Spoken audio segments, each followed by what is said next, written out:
Hi, everybody. This is Carolyn Elliott. And this is Layla Bernard. And you are listening to the Sleepover podcast. Live from beautiful Anaheim, California. Yeah. Layla and I are in Anaheim, California. We're with our friend Andrew. We're taking a course on Activating the creative order. Yep. I wanted to say it in unison, Carolyn. Oh, sorry. Damn it. Can we do it again? Activation of the creative order with Dr. Robert D. McDonald. And my husband David is here with us too. And we're just so lucky because our friend Andrew took Sleepover Mystery School with us. That's how we know him. He's also in Electric Yes. And we also have with us here Kim and Nadine, who are also participants in Sleepover Mystery School. They just happen to live in Southern California, and they were so kind. They came to visit us here as we're staying at the Anaheim Hilton for the Dr. Roberts event. So it's just kind of crazy because this magic that we've been doing with Dr. Roberts this week is all about this like timeline magic and like sending things, creating future events and super crazy Kabbalistic stuff, y'all. We're like climbing the tree of creation and then descending back down. Amazing, mind-blowing magic. Yeah, and anyways, we were just reflecting on all of the kind of wild stuff with Sleepover Mystery School. Sorry, we're sitting by a pool and people are having fun. They're laughing. We don't know where else to go. It's kind of loud at the Anaheim Hilton. It's great. It's a party, everyone. Welcome to the party. Oh yeah, there's fireworks over here. There's palm trees. It's amazing. Wish you were here. And anyways, we just figured that we haven't recorded for a while because we've been so busy having our minds blown and our hearts melted. Just utterly sent into another realm of experience. But we wanted to check in with you, our listeners at home, and sort of, I don't know, give you an update, like messages from outer space, kind of. Like, I don't know, what do we want to tell these people, Layla? Well, everything's great. Everything's super cool. We're really... Don't worry about us. Yeah, don't worry about us. We're like literally having the most mind-blowing, amazing, fun time. We're okay. Everything's great. We're hanging out with all of our friends. And we just wrapped up the first round of Sleepover Mystery School. It was incredible. I don't know if these folks want to share some of their experience. It's hard to sum up. I know it's hard to sum up. Okay, if you had to give a metaphor for Sleepover Mystery School, what would it be? What is Sleepover Mystery School like? I can go. This is Kim. I am just amazed at how much time loops have melted into my being, such that I really just trust everything now.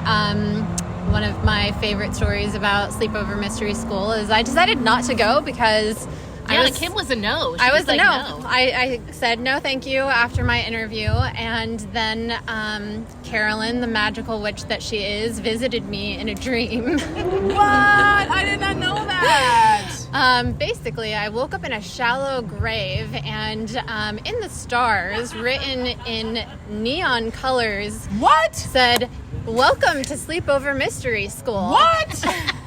Kim, what the fuck? And I was like, well, this seems very interesting. And then I proceeded to dream that I had a text message conversation with Carolyn about changing my mind and getting into Sleepover Mystery School, and that later happened. You astrally texted Carolyn. Yes. Astrally texted Carolyn. Or Carolyn astrally texted, I don't know how that works. But Sleepover Mystery School just ended, and I found myself in a rabbit hole about precognitive dreams that just found its way magically into my inbox. And I, like, you know what that's like. I 100% understand. Like, the mysteries of the universe continue to be mysteries, and it's like a beautiful unfolding such that I trust my dreams. I trust everything that my holy guardian angel is telling me through my dreams, and that I don't have to doubt what a crazy, prophetic, psychic witch I am. Never again. Wow. And that was my experience.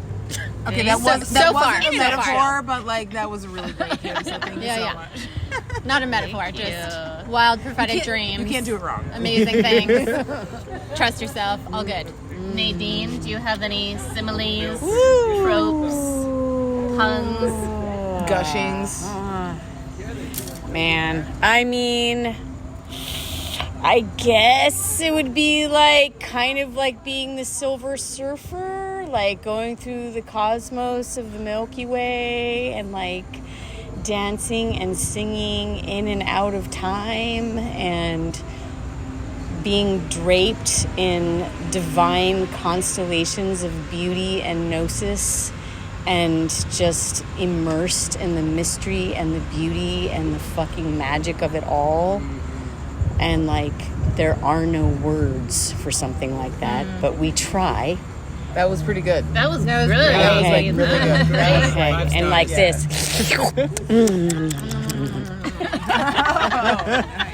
Andrew, do you want to take a stab at it? Yeah, I mean, I also am fresh out of metaphors at the moment, but for me, it was just the fruition of so many dreams and so many prayers where I really went, because I had been sort of on the tail end of a very, like, solitary period of my spiritual journey, and what I was really looking for was some community, a place that I could show up to with all parts of myself and to experience what it meant to be a part of group ritual magic and ritual magic in general.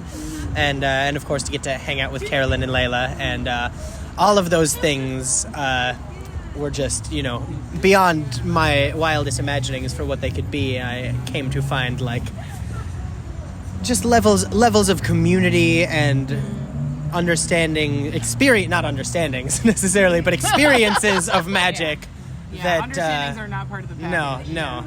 As I was just saying inside at dinner, it's sleepover mystery school, not sleepover answers school. Yeah.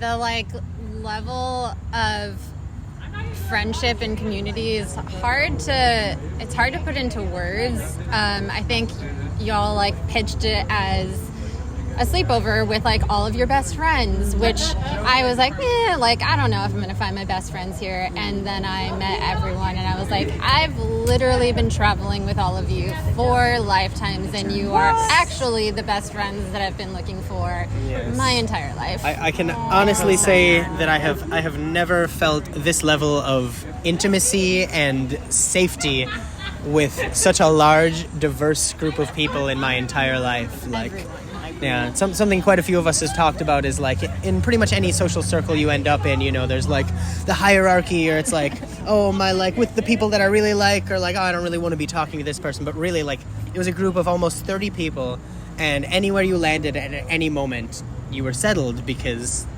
everyone there was just your best friend and your family and someone that you felt completely comfortable with. And that experience and that safety, like, really allowed me to experience a level of opening that then, expanded and had impacts like throughout my life, even back home. So basically what I hear you saying, Andrew, is that Sleepover Mystery School was a metaphor for the like fractal, holographic, loving nature of the universe, where like literally everyone and every part of you loves yourself and is obsessed with you. Couldn't have put it better myself. Yes. Because that's what I heard you say. Yes. That's what I heard you describe it. Yeah, wow. I'm trying to think if I can find a metaphor. I mean, the main symbol that comes to mind is like a lemniscate, a figure 8 kind of Mobius strip configuration. I think I mentioned on the last podcast that Layla and I recorded like more than maybe Lifetimes like 2 ago. months ago. Like I a don't while know. ago. Just a ago. Sorry, you guys. Sorry, guys. Sorry. I should have recorded myself crying more often, apparently. It's been a lot of alchemical. Yeah, the alchemical process involves a lot of crying. For any of you wondering about that. Yeah, I'm told that the crying episodes are some people's favorites, and I now regret not crying for you more. I mean, Layla had some really good crying going on I've been in doing August. a lot of crying lately. Sorry, you guys. Sorry. So good. But yeah, this crazy lemniscates, because not only have like my literal nighttime dreams come true that I had like years ago, but also I was just telling these guys at dinner, we were just having dinner, that I had no way of anticipating I see the Sleepover Mystery School folks like every night in my dreams. I see things connected to rituals that we've done, and then I also see things that, I'm in Berlin, I'm in Sydney, I'm in Chicago, I'm with groups of people, and like some of them I recognize from sleepovers, some of them I don't know yet, but it's like it's all happening. And not only that, but I've had encounters with gods in my dreams that have shook me to my core, for which I'm infinitely grateful. And I feel like something is coming alive. In the 19th century, the Hermetic Order of the Golden Dawn, they talked about being a contacted Rosicrucian order, which meant that they had interplane contacts. They had the secret chiefs is what they called them. And I kind of understood that because, I had dreams that inspired me to do the mystery school in the first place. But in the process of doing the mystery school, the interplane contacts have become so much stronger and so much louder, and I'm just really proud and really excited that we are a legit contacted order, because initially it was sort of like, oh, see what happens, this seems cool, This is a fun idea. We can do this. But, apparently, at least according to the only news that matters, which is the cryptic messages in my nighttime dreams,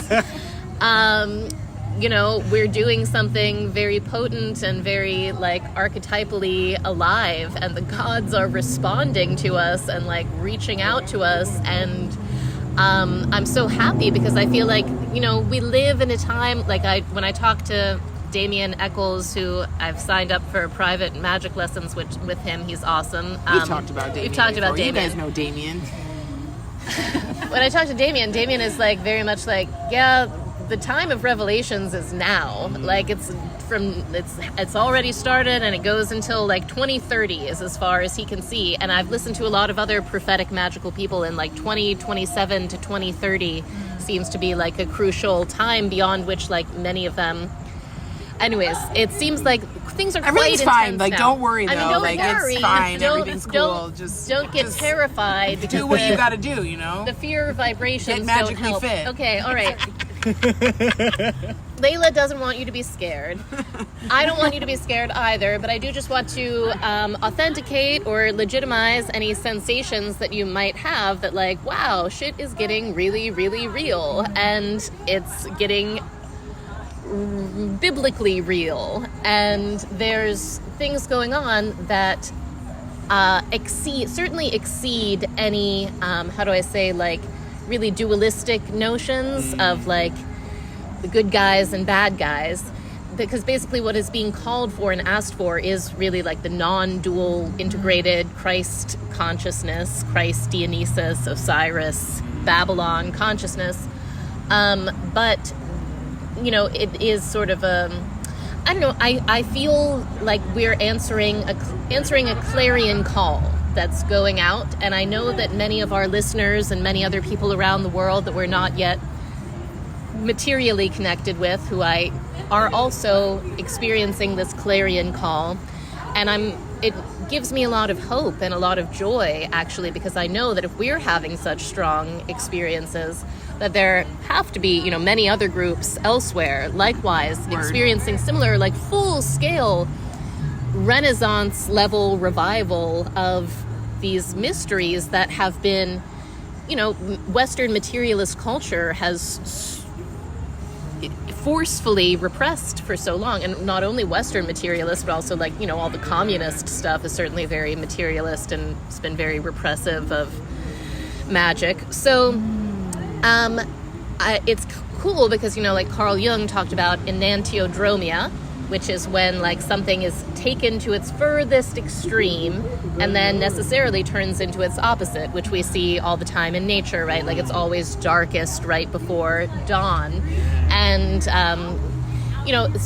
so I do think that humanity got to the place of the furthest nadir of materialistic depravity and technocratic control, and I feel like now we are actually on the upswing of the enantiodromia, where like the magic and the beauty and the harmonizing and the everything is like pushing up through the mud and flowering getting ready to flower into a full lotus. So anyhow, So you can't keep a good mystery down, and it will return, and the unanswerable questions deserve to continue to be asked over and over and over until they erupt into unspeakable wisdom and knowledge in your own brain. Yeah, I guess I just want to say, like, if things do, like the whole COVID thing was very intense and obviously super disruptive to many people's existences. And if something of that scale happens again, which it might, I guess I just want everybody to know that the upswing is still happening. It's still part of the birthing process, and it's all going to be magically delicious. It's going to be fine. Can I add something to that Please. end? Like something that I've found in my life is the immense power of the support of a social community in creating new habits and allowing them to take root. So like, for example, if you want to learn how to dance, hang out with dancers. If you want to learn how to fish, hang out with fishermen. And, if you've been working, if you've been doing your existential kink meditation or any other kind of spiritual practice and you've been seeing some really amazing results, but still, these societal currents are so strong and you still find some nagging doubts or nagging ways that materialism has made its way into your consciousness and still stays in there, then I can't think of anything better than signing up for Sleepover Mystery School. Thank you, Andrew. Well, you know what? I was just thinking about, I know that all of you had, deep, rich spiritual lives and adventures before coming to Sleepover Mystery School. And I was wondering if maybe each of you would say a little bit, because all of our listeners have heard a whole lot about mine and Layla's background adventures. But if maybe, Nadine, if you could summarize a little bit about your previous adventures and what you were doing before you decided to come into Psalms. Oh boy. Okay. Let's see. So, I guess I'll just start with the beginning. I'll try to keep it brief. So I had a conversation with the devil when I was working in the music business. Whoa! Did he wear a suit and tie? No, he was just, I was just kind of like working in the music business and wanted to like change the world with music and something just wasn't going right. And I didn't have any like spiritual, like I didn't like align to a religion. And so mostly because I had only seen Catholicism and that was really sad. And so I was just like, so I started looking for spiritual stuff, but like wasn't sure where to go, what direction to go. And one day I was just like, what's the point of all this? And had a conversation with quote unquote the devil. And he's like, all you have to do is bow down to me and I'll give you everything. Word. I'll give you everything. And he showed me everything I could have, showed me what I would be doing. And I was like, huh. Was this like a vision? I don't know what to call it. It was just an experience. Yeah, okay.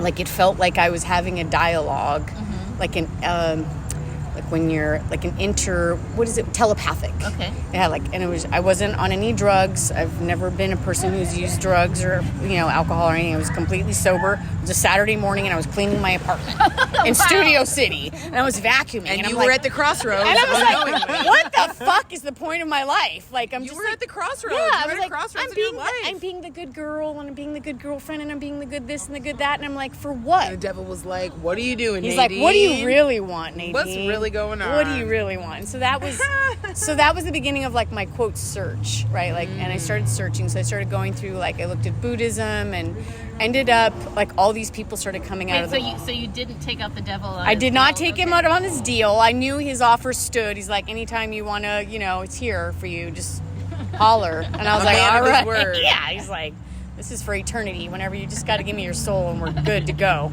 And I was like, all right.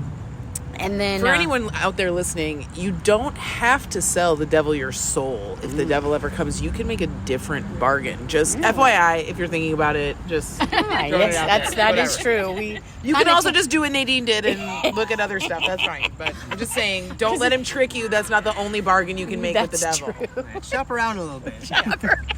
Get some offers from Other devils, other other- entities.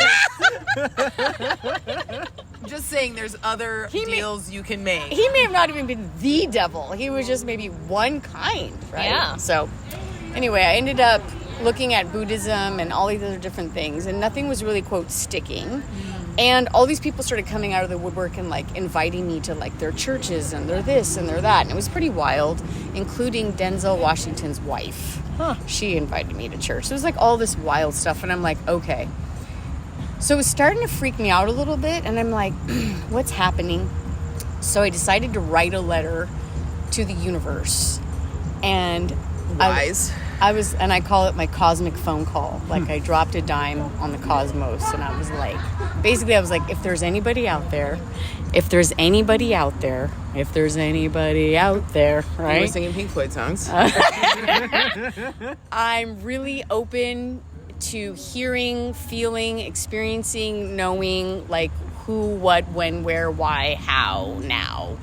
And that's when and that's when it all started. And I ended up getting involved in this Christian church, studied the Bible. They were like, it was intense. It was pretty much a cult. What was it? What denomination? It was it was non-denominational, Christian, Bible-based. Okay. So sort of like evangelical? They were, they just called themselves, like, born-again Christians. Okay, born-again Christians. Yeah. And I studied the Bible. I did one Bible study. They called it the Word Study. So you're reading the Bible about the Bible, right? So they're selecting these verses, and they're like, so this is what the Word of God is. This is where this is where it comes from, blah, blah, blah, blah. And I'm like, I had tried to read the Bible on my own because I wanted truth. I wanted understanding. And nobody was talking about it. Nobody was just like, they're just like, what are you going to do for a living? How much money are you going to make? Like, when are you going to lose weight? Like, boring. Yeah, I was just like, what else? Is there anything else that we can do here? And ended up doing that study. And at the end of it, they're like, so, what do you think? And I was like, looking around, just like this group. There's a few of us in a little bookstore in the bottom of a little church in Hollywood. And I was like, I need to think about it. So I went into my car and I was pissed. I was like, if this is the truth with the capital T, A, why isn't anybody talking about it? B, why is it so complicated? And I was just so pissed. I was like, if this is the quote truth, what's happening? It was so disorienting, frustrating, confusing, all the things. And I sat in my car and I was like, plus, how do I know if I can trust these people? I'm like, how do I know? They're just strangers. They're telling me to come to this thing. And so I was like, I sat there and I heard a voice, which I think now I would understand is maybe like the Logos or the voice of God. And it said to me very simply and very clearly, it said, quote, you can study for 900 lifetimes and you will never have all the answers. Oh. Because I wanted answers. I wanted, like, what are we doing here? What's the concept? And then it said, but I invite you to instead consider that maybe this is real, that there's something happening here. And if in 1 year nothing has changed and your life hasn't changed, you can write this whole thing off. And I was like, deal. Sounds like the devil's bargain. And so I dived into that deep. I studied the Bible for like 9 months, got baptized, did the whole thing, had a whole experience around that. Was like, did the baptism, saw things. It was crazy. There's so much. But when I do remember after my baptism, when I woke up I went to bed and I never, ever in my life had the feeling that I had that night after the baptism. And when I woke up in the morning, I did feel like something was abiding within me. And I remember driving down Melrose Avenue because I was working still in the music business, and I felt like I wasn't in the world anymore. And that's when I started to understand that there's a lot of mysteries and secrets and things that I was experiencing but didn't understand. And I would say that in short form, that was the beginning of maybe my beginnings of my walks with mystery or the divine. And it's been an ongoing process, and that I left that church and I kind of wandered as an orphan for a long time and didn't know where else to go or what else to do. But I knew that there was more. Yeah, and so Kim told us about the very dramatic, very clear dream that she had that led her to sign up for Sleepover. Was there, I'm wondering what felt attractive to you? Yeah. What, as far as for this? Yeah. So I don't even know how I got your email. I don't know how I found your book. Tell me that all the time. And that happens in my life. Shit just shows up. And I'm like, okay. And so I started reading EK, and almost immediately I got on the Facebook group and I was like, I'm getting traction. Something's happening. There's something going on. I don't know what it is yet, but like it was immediate. It was palpable, and it was trackable, and I could feel it. And then I joined Wealth, and then that became Electric Yes, and I was just having breakthrough after breakthrough after breakthrough through the shadow work and all of that, and my whole life was just like, if you've ever seen an iceberg turn over, that was the experience. It was just like bloop, bloop, bloop, and I was like, holy shit. And I mean, I was still doing a lot of other things in my life. I wasn't just like sitting in a room reading your book. Like, I was living a life and like working and like my family. It was a lot of crap. But then when the Sleepover Mystery School came out, like I immediately had a full body, like absolutely hell yes to it before I even knew what it was. And then I saw the promo video and I was like, I got to be with them. I have to be there. I don't know what the F we're going to do. They're promising 0, but I'm going. And it was just a matter of working out the math in my mind as far as like doing the small stuff. And that was like, I said Do you regret it, Nadine? No. Can I say, fuck, no! I know there's a lot of people who do a lot of like psychedelic, drugs, and people are seeking union with the divine. And I'm just going to tell you, I've had union with the divine, and I'm going to tell you that in my experience with Sleepover Mystery School, that is absolutely 100% what is going down. Thank you, Nadine. That was the sound of you. me and Carolyn high-fiving each Yeah, other. we just in here. boom. Yeah, there is no, this is you have, if you're thinking about it, you need to make it happen. Do not sleep on Sleepover Mystery School. Do not sleep on Sleepover Mystery School.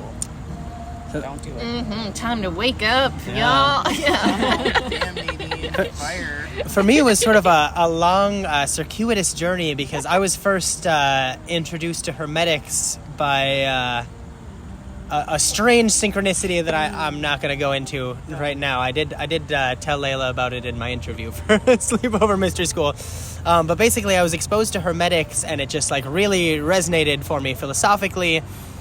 I had trouble finding a way to make it practicable in my life at that time, and it didn't really appeal to me to like run off and like join the Golden Dawn or anything like that. But I read a lot of books and Psych.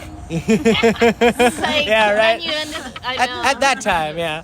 And then years later, I'd read a lot of books, but I had trouble like really making any practice stick. I'd like meditate sporadically or do yoga sporadically, and then eventually, like after the really dramatic end of a relationship, I found myself at a meditation center, and was finally like getting some momentum there, and it was great because it really felt like I had planted all of these seeds with my studying, and now with a consistent practice, I was watering them, and I was seeing some really beautiful things spring up in my life.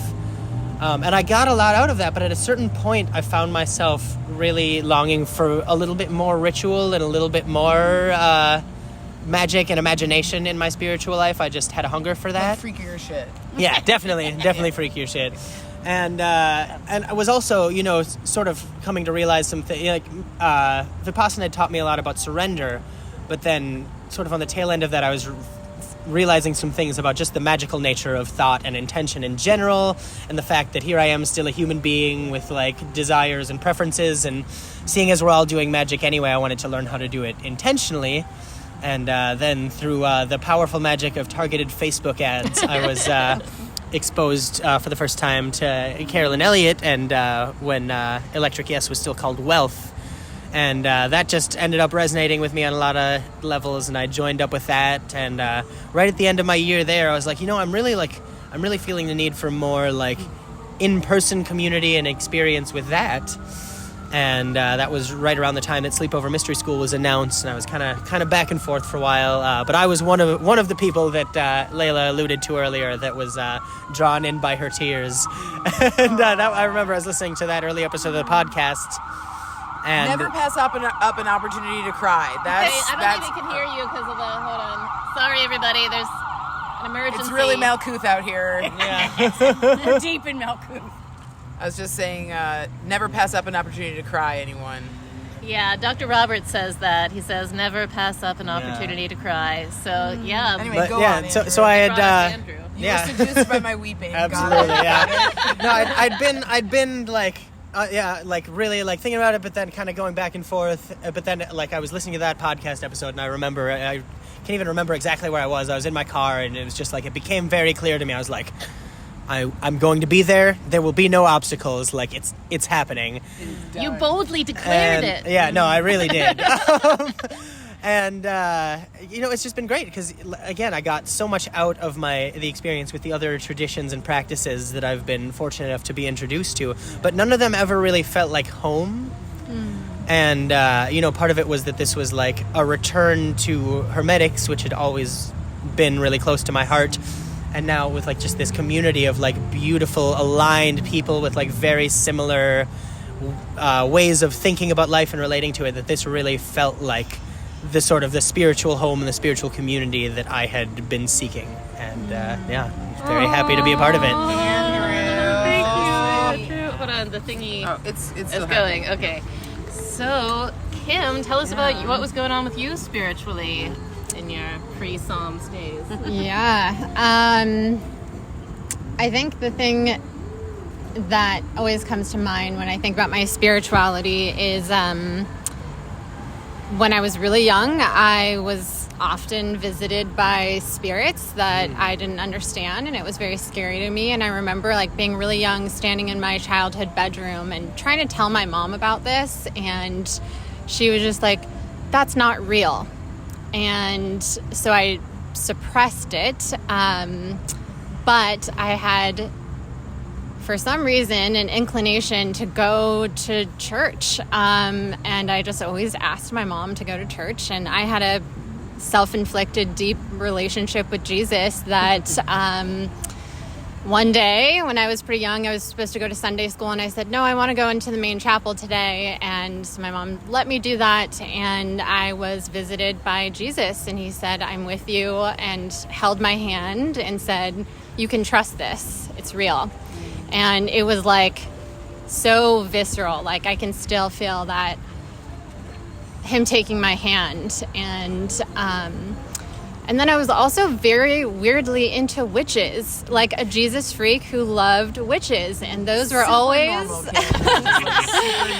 those two things never made sense in my life. Like, why am I so obsessed with all things magical and Jesus? And, then a lifetime of seeking, trying to find the right community, trying to understand myself, a deep, deep initiation into understanding myself and understanding my relationship to spirituality through grief, losing my dad. And I went on a journey with that. But I think one of the more helpful things that came around in my period of grief was I learned about Byron Katie and got really into that. And I joined this kind of cult It was actually my job, but it was an organization that feels very cult-like, and they were great and also introduced me to Byron Katie. But that was my whole introduction to a community and a system that would really support me. And the whole time I was just always looking for how do I make all of this make sense with the dark parts of me, like the parts that really nobody talks about. It doesn't no one really deals with this. And fast forward to 2020, I got laid off from said job, and my life was falling apart, and I was living in an RV, and somehow, I honestly can't remember how, I found Carolyn's book, and I listened to it on Audible in one day, and I was like, I'm gonna work with this woman someday. And at the time, Wealth wasn't open, and I didn't know how it was gonna happen. But as soon as I read that book and eventually Wealth opened up, I was like, oh, this is how Jesus and witches and the beautiful parts of, New Age spirituality come together with all of those dark and twisty parts of me, the parts of me that love to be so sorrowful and so, in my kinky grief and self-pitying spaces. It all just made so much sense. And I knew one day that I'd have a community from that. I got an intuitive hit. It was right around Halloween, so very close to now. I was in Denver, listening to that for the second time, and I was like, this is, like Andrew said, this is my home. And I just trusted in that moment that my home was coming. And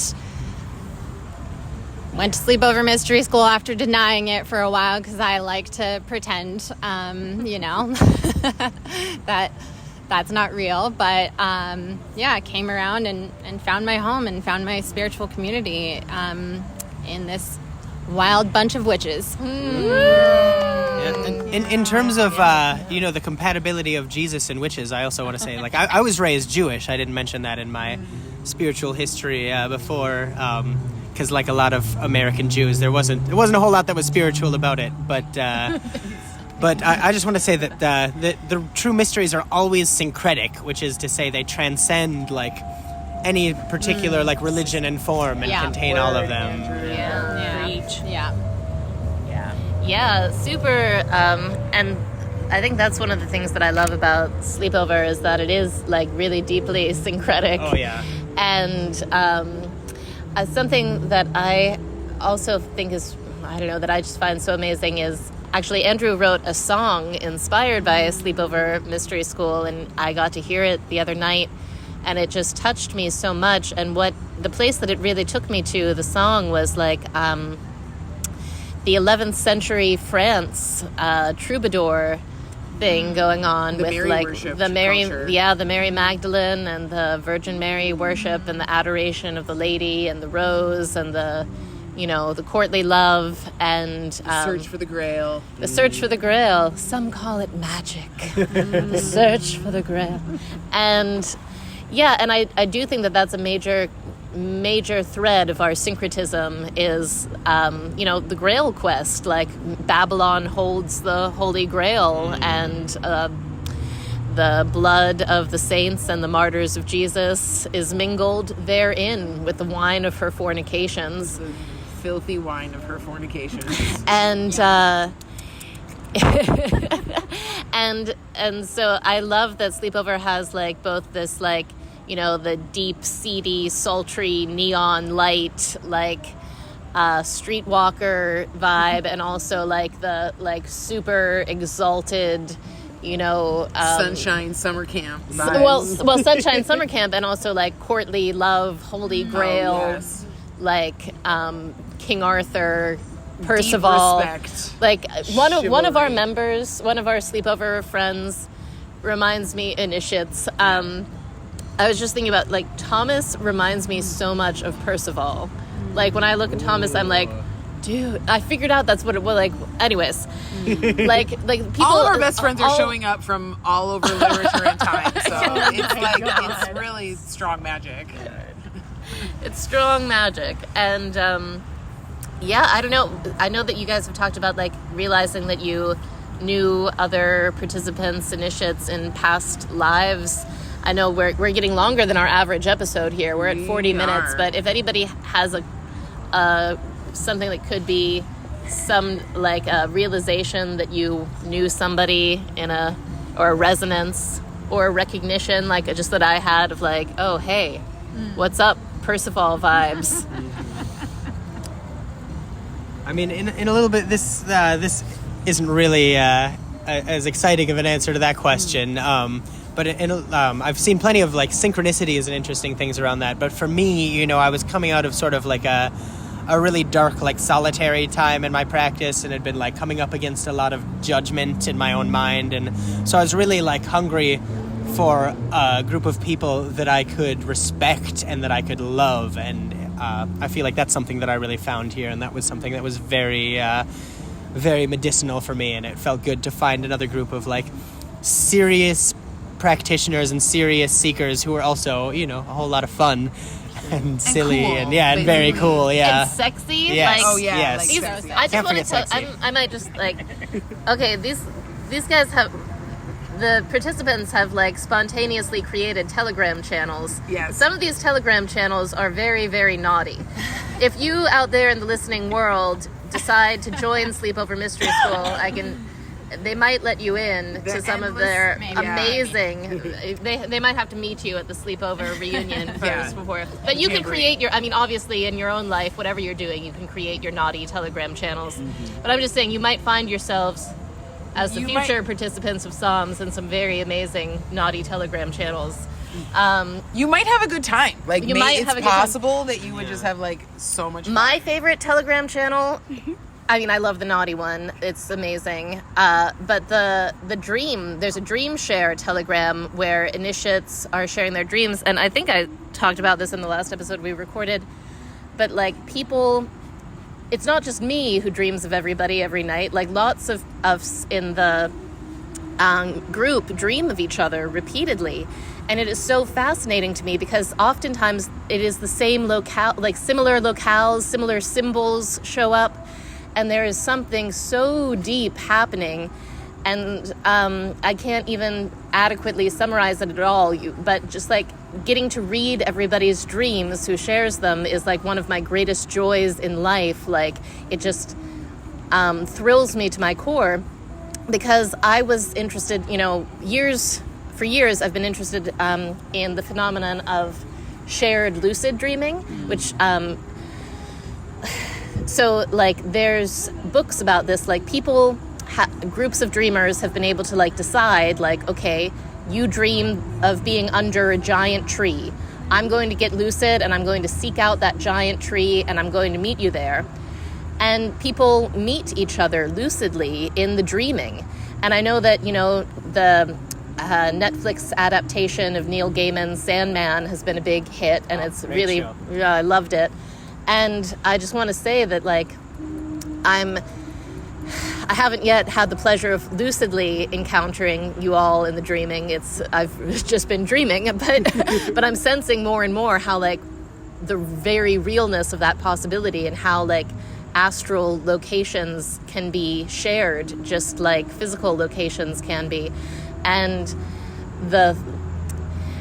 it's hard. I don't know why that thrills me so much. It's just because, I guess it's because, you know, dreams are often, you know, oftentimes when you're not in a community like this, and I certainly never was before, I didn't quite realize the connectedness that dreaming reflects. You know, people usually keep their dreams to themselves. If they remember them at all, they might keep them in a dedicated dream diary and only share them maybe with their family, maybe not at all. And to share dreams with like a group of people who are also dreaming of you and you're dreaming of them is so amazing. It really starts to pierce the veil. It pierces the veil. It punches through the pasteboard mask. I love that that's become become a phrase That is lately. that is. I mean, obviously it's Melville. But It's Melville from Moby Dick. It's it's we've been saying it a lot lately. it's just the thing. Melville was tapped in, and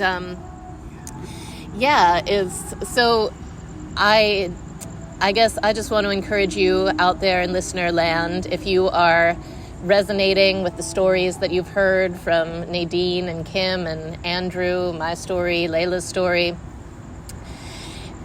boldly declare that you will make it to Sleepover Mystery School, that the money and the travel and the means and the organization, whatever needs to happen, will happen for you, because that's magic and that's how magic works. And if you are feeling it, do your magic and you will come. And additionally, what you are seeking is seeking you. It is so seeking you. Oh my God, baby. It is seeking you, and it is alive and throbbing. Super hot. Okay. So it's think laid about out. that. It's laid out here, and it's we're gonna wrap up this party here at the Anaheim Hilton. Thank you so Throbbing. much. Thank Throbbing. It really does want you bad. Like so bad. So bad. Silky and slippery. So on that Anyway, note, happy dreams. sweet dreams. Sweet dreams, everybody. See you at the sleepover. By the way, I haven't officially announced it yet. I did close applications for sleepover because we were so inundated. But as it happens, Layla and Lucy are quite rigorous and determined to find the right fits. So we actually have a good amount of room still open, and I will be reopening the applications in October. So you can come, you can still apply. I'll be sending out emails. You can go to CarolynGraceElliott.com and enter your email address and get on my email list. And remember to like and subscribe and Share the Sleepover podcast if you're digging it, and leave us little reviews because that helps with algorithms. Thank you so much, everybody. Good night. Good night.